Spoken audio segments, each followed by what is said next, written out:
Hi, Assalamualaikum. My name is NURUL FATIHAH ZULAIKHA binti HANAPIAH. My matrix number is 120162. Today, I, as an idea producer, wants to perform and introduce my own idea in filmmaking in order to publish this film in future towards the film industry. Ladies and gentlemen, introducing to my idea with this publication of the film with the title Dongeng Sang Kancil. So before we move further, let's take our time to watch the trailer of this film.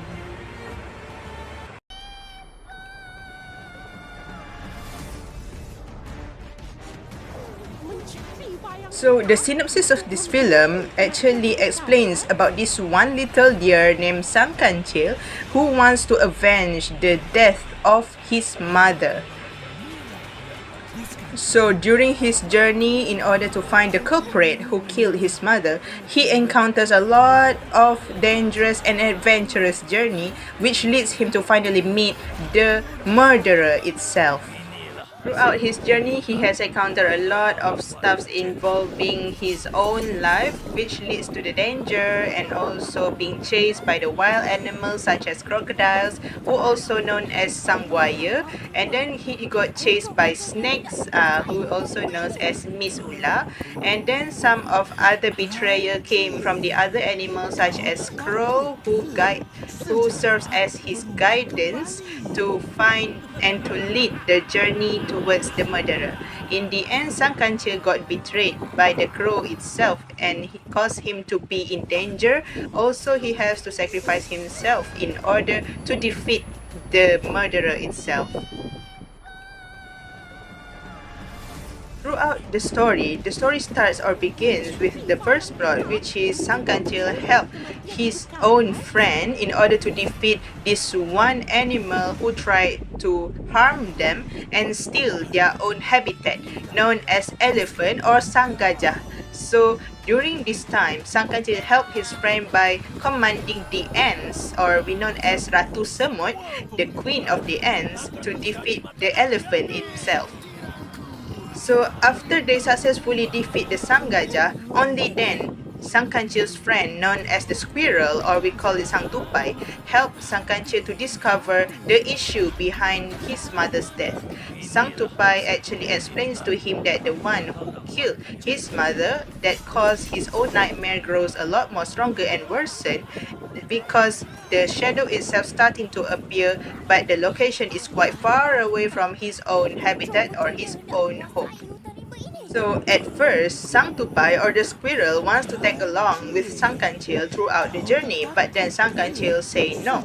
He wants to go alone because this matter only involves him, his mother and the murderer.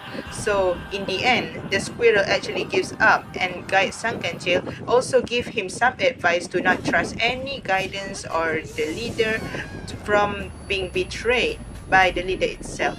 So throughout the journey, Sang Kancil discovered this one bird, also we call it as crow, who willing to be his guidance in order to climb one high mountain, which behind that mountain there was his own murderer.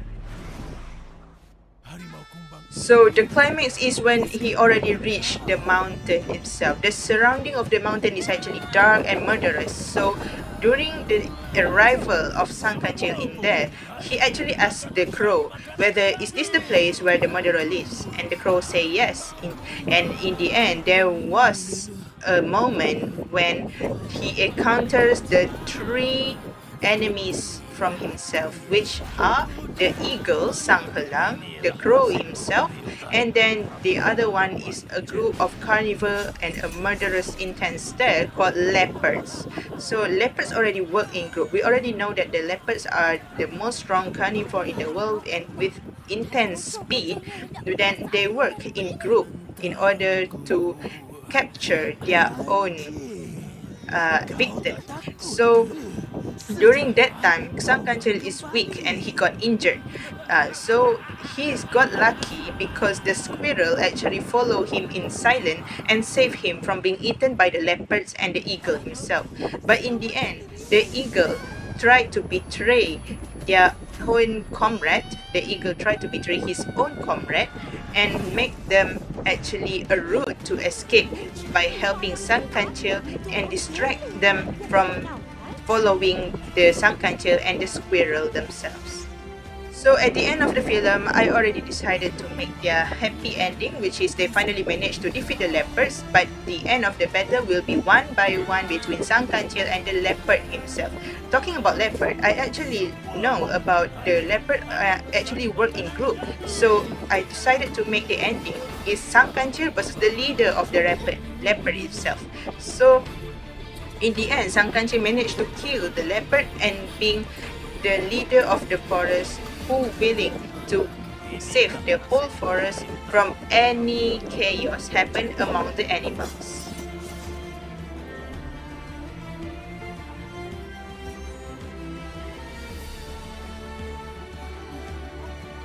So now let's talk about the voiceover of each character. So those are the people that I want to hire as a voiceover for each of the animal characters that I want to film. So we start with the main character itself, which is Sang Kancil. I want to propose Nini Razali to voice over the voice of Sang Kancil. Next, we move to the main villain themselves, which is the Harimau Kumbang, the leopard. I would like to propose Amir Masdi to voice over Harimau Kumbang. So for the squirrel, also known as Sang Tupai, I think Lok Keng Soon proposed the best voice actor to voice the squirrel. As for Sang Helang or the eagle, I would like to propose Muhammad Hafiz Ahsan to voice over the eagle's voice. So what are the moral values or lesson learned from this film? First of all, this film wanted to teach us to be a good mastermind utilizing our brain wisely and use it to differentiate between the good things and bad things. Secondly, this film wanted to teach us to be a kind-hearted person. This means if we see any people are in trouble, we are willing to help them without hoping for any return or good deeds returned by them. And lastly, this film also teaches us to feel or be a brave person, which means we are not coward to face the obstacles or hazard in front of us. Instead, we are willing to face them with a confident mood and a fearful voice.